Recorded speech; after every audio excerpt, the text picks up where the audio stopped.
is Temmie Ovwasa.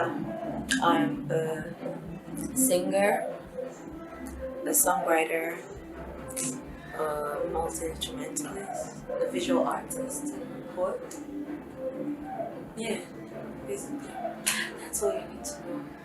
I mean, that's what there is to know. So that song, if you like to them, inspired for me. What actually inspired that song? People like to describe for me is basically,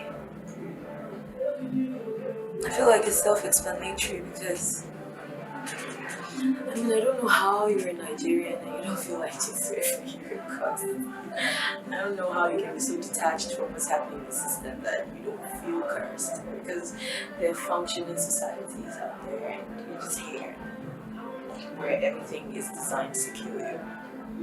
So yeah, we like to this way. So this album had, it was basically your work, your project.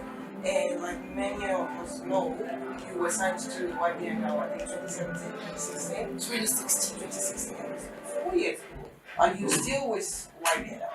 No, with YBNL. When did you leave YBNL? Technically, a couple of months ago. Technically. Mentally, 2 years ago. So yeah. That was 2018. Mentally. What happened? Why did you mentally leave the label? I wasn't getting my shit out there. I need my shit to be out there because I'm bad and shit and y'all need to hear it. And it wasn't going anywhere and I was recording, so yeah. You had issues with the kind of music you're doing? The thing is, nobody communicated anything with me, so I don't know what's happening. Still don't know what was happening. Still don't know what happened. So yeah.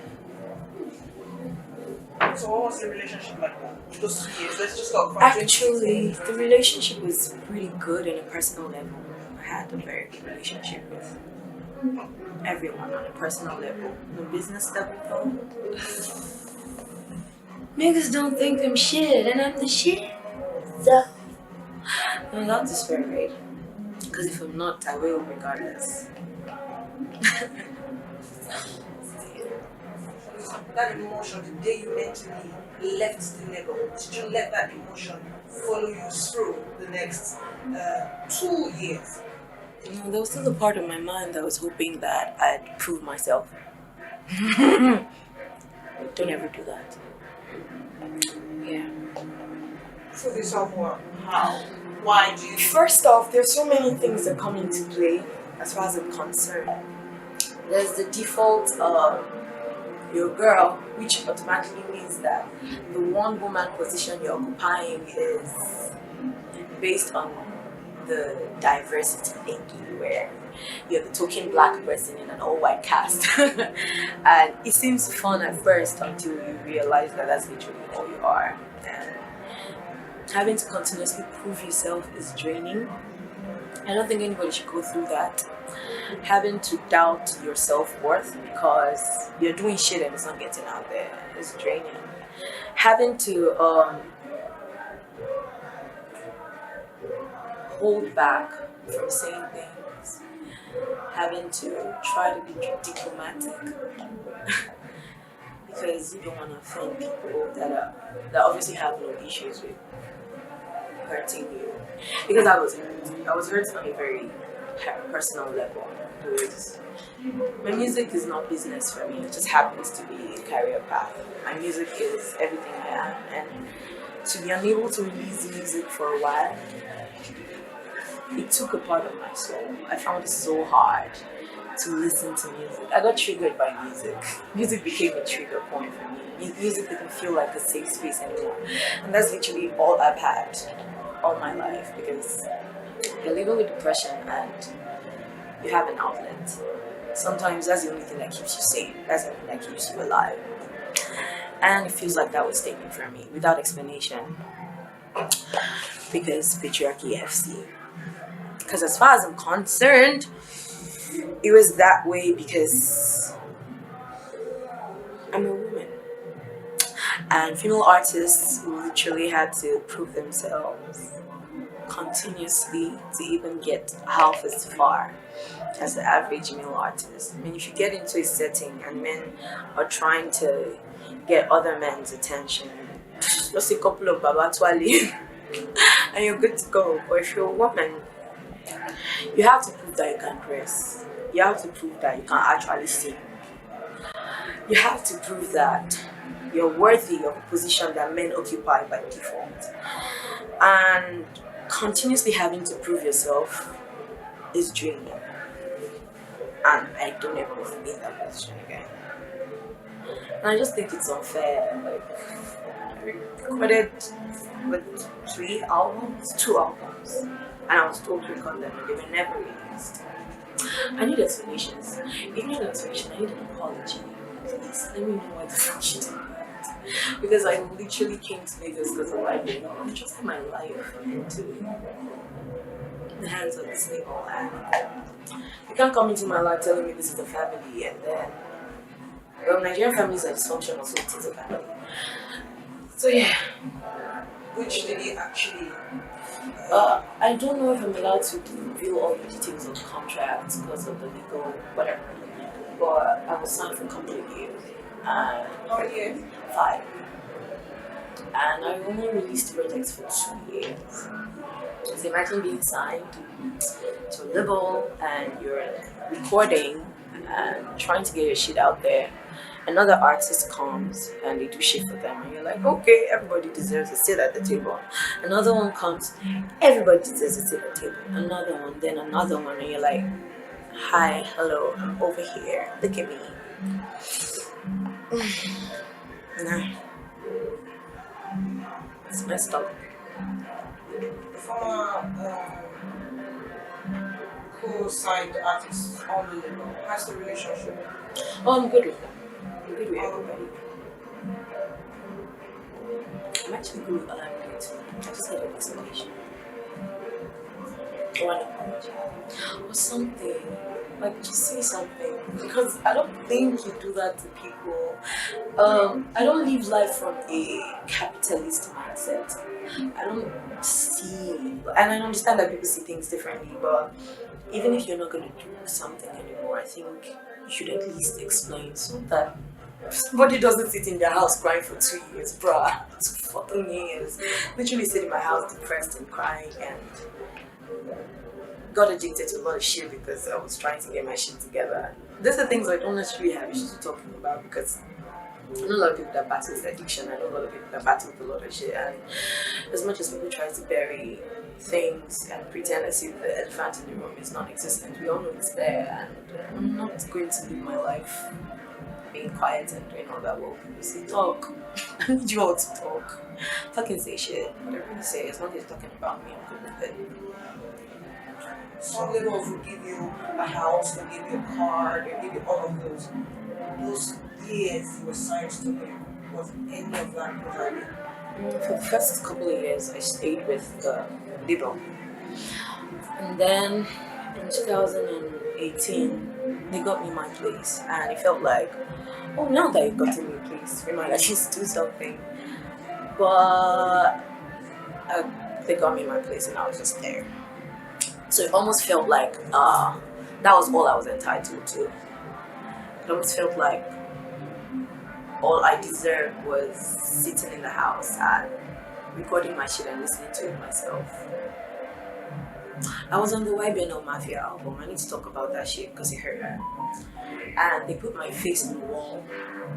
I know that considering the way the society is set up, people do not consider that to be a big deal. It's a big deal to me because if you put men on the cover of something and on that same cover you frame my already beautiful ass picture and put the frame on a wall, and there's nothing you can tell me that's outright misogyny and the person should disrespect you. What the fuck is that? So yeah, that hurts me. That fucked with my head for a while because it just made me realize how they see me. The thing is, people are so socialized to think of women as less, that it really doesn't bother people when they do something as ridiculous as putting your face on the wall when people are actually standing and holding guns. What stopped me from holding a gun in the album cover? Duh. So yeah, you're born with a vagina, you have to work twice as hard, basically. They provided a place. They did provide a couple of things, but I still do not believe that that was what I needed. Thank you for the house. Thank you for the money. I just wanted my music out there. I could have gotten my house myself if you had pushed the music at least. And just felt like I had to continuously ask. I hate asking for shit. And I was in that position for years. And there's just something, I feel like there's a level of restraint that you experience that once you come out of it, nobody can tell you anything except death. And I got way past that level because, what the fuck does anybody want to do? Okay, they go to jail. So yeah, I was outed by InstaFuck and the billionaire talkative. I was outed, but that did not have anything to do with it because I was already leaving. And at that point, I wasn't certain if they were homophobic or not. There's somebody there, though, that was outrightly misogynistic and homophobic. And he'd tell me things like, our one pikiri, and in consent, I'm a bata. You know yourself. Anyways. Yeah. I don't know if they were comfortable with my sexuality. That could have been communicated. I don't have issues with people being uncomfortable with me. I don't have any issues with working with me. I just need you to communicate so that I can know when to leave. Because I was a 19-year-old that came to Lagos from Ilorin. Ilorin is as small as Ikeja, only Ikeja. And I'm coming from there to a place where I know nobody. Like, I've got you, we're doing this to you, and I'm like, yay, I'm gonna be on my best behavior. So this opportunity doesn't pass me by. So I'm telling myself that I'm going to be the best female artist you've ever signed or you sign, so that you can sign other female artists. Because I don't believe in this one woman position shit. People are still doing in 2020. These are first female artists. We have one female. Nigga, everybody's a fucking artist. Such thing as a fucking female artist. It's assigning people based on their gender. The world is moving forward. Why the fuck are we still stuck in this archaic bullshit? Anyways, I don't know if it was because of my sexuality, because nobody outrightly said it to me except the nigga that said that. And he was like, oh, there's something you're doing. You know, people try to shame you over things you're not ashamed of. Deal with it. Fucking deal with it. Come and meet me in my house. Okay, so the emotions that went into the album. The songs I've been writing over time. My songs used to be very sad when I was sad. I mean, it's still sad. But I got in touch with a couple of things that I thought I'd never be able to get in touch with. I got in touch with my power, I got in touch with my strength, I got in touch with my voice, I got in touch with no longer giving a fuck. Honestly, what the fuck do you want to do at this point? Kill? How many people do you want to kill? How many people do you want to kill? How many people do you want to hurt for living their fucking lives? So yeah, that was what inspired me. Like, it's like, when I thought of the title, because I was almost done with the album when the title came to me, it was like, so what do we name this now? Because I'm going to put this out and probably get in trouble. Or if I don't get in trouble physically, I'll be ostracized, which I feel like I have been a couple of years back. But it just seems like this is outrightly putting it out there that this is who I am and this is what I do in a country that literally would jail for shit. And yeah, I was angry. I was really angry. I was sad for a long time, then I got angry. Anger is glorious. If you don't allow yourself to be angry at what you're doing, it's beautiful. It will literally drag you out of your shit. I always say that my will to live is fueled by my anger. And it is. Because there's so much to be angry about. I am not ashamed of my anger. I'm still very angry. I'm still a very angry person. And yeah, the female artists I like to work with, I honestly have a lot of female artists I want to work with because they're female artists. And because if you go on radio or if you listen to the radio, you might not hear one female song. Start paying attention to it. And people say things like, female artists didn't work hard enough. How the fuck are you gonna know if they're working hard when they get to a particular position and all you try to do is fuck them? Or all you try to do is make them prove themselves? As far as I'm concerned, I can say this with my chest, every female artist I know is way better than your favorites. It's just the patriarchy. Remove that privilege, let us come together and drop songs. Let's see. Anyways, I love to work with Relay Bundle. She's a rapper. She's an amazing rapper. We have some songs together already that you hear. And Majesty Lean. Majesty Lean is amazing. And we have some songs together too that you hear. So far, there's Fave. Her name is Fave. F-A-V-E. Love to work with her too. Cynthia Morgan. She has my heart. Love to work with her. Niniola. YJ. Omaumi. There's so many female artists that are just amazing, and I'm just honored that I get to share that industry, regardless of their personal prejudice, because I know a couple of them will have issues with. But still, yeah. There's something about authenticity and non-conformity that bothers the average Nigerian, and I understand when you're coming from a place of indoctrination, it almost seems like a taboo when a person, most especially a woman, is living her life unapologetically. I'm not smoking on camera for you to see that I smoke. I'm smoking on camera for you to know that women smoke too. It might not be the healthiest habits, but you all need to know that things happen. People are literally living their lives, and it's 2020. If everything that's happened this year has not changed your perspective on life, has not changed your perspective on how you view things, how you view marginalized communities, then I really don't think you want change. Because I go outside and I still get profiled, and I don't have as many tattoos as I want to have yet, and I still get profiled. If you want to end SARS, you need to start by dealing with your own shit. Because if SARS is stopping me on the road and you're giving me terrible stares, you hurt me if you were SARS and you hadn't gone. So yeah, but the thing is, regardless of whether you accept me or not, that's not your place. You can't validate what's already validated. I'm not your place. But yeah, that's it. That's it. It's going to be hard for me to break it down, but this whole tattoo, this part here, everything here is dedicated to life and death. And this is about the Igbo landing. This also is a sigil I designed that represents the ability to speak my mind when I need to, regardless of how scared I am. But yeah, this is the Igbo landing. The symbols, I designed it myself. The symbols represent where they were taken to, the transition. This is alchemy. This is spirit in alchemy.